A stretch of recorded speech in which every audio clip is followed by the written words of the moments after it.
Let's go to Canada. The best result there for the Conservative side in some 37 years in terms of votes and seats.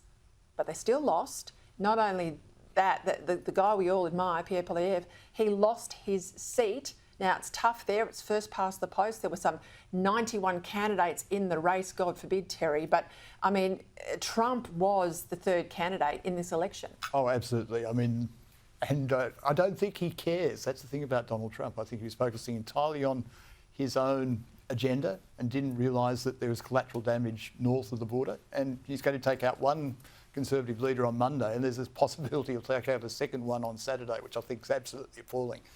But in terms of the election result, yes, the Conservatives there did very well. I mean, basically, they just got just short of the 42% that the Canadian Liberals got.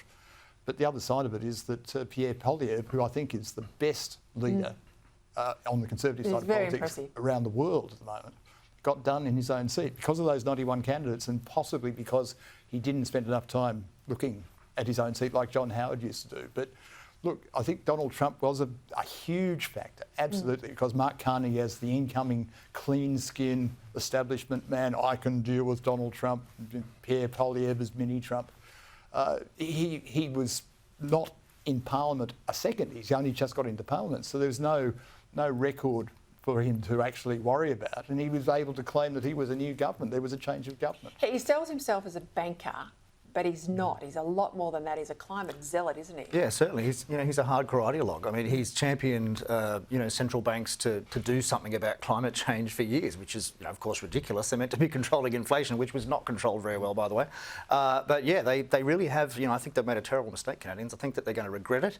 The Trump factor is going to fade away, and then the other costs, the other issues will come back. Housing and energy, which are just as much a big issue in Canada as they are here. So I think his popularity will fall pretty quickly in coming years. Let's talk about this anti-Morrison memo written in Chinese that's been circulated, Terry. It's gone out in the seat of Tagny in Perth. According to Google Translate, the signs read, "Morrison disappointed you. Dutton will only get worse. Supporting Howard Ong is to support Dutton." What do you make of this?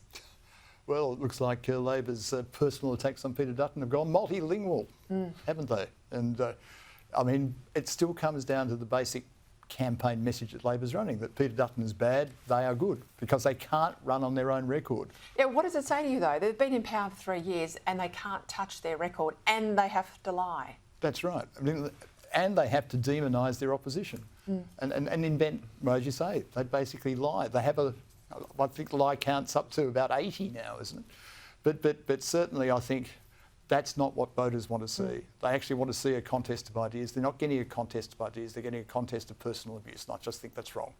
What about the voice? Sorry. No, just very briefly. It's so sad that we've reached a position in this country where significant chunks of the population can't read English. You have to use a different language. Yeah, that is a powerful point. And if you go out to some suburbs in Western Melbourne and Sydney, you get it in other languages, other scripts even.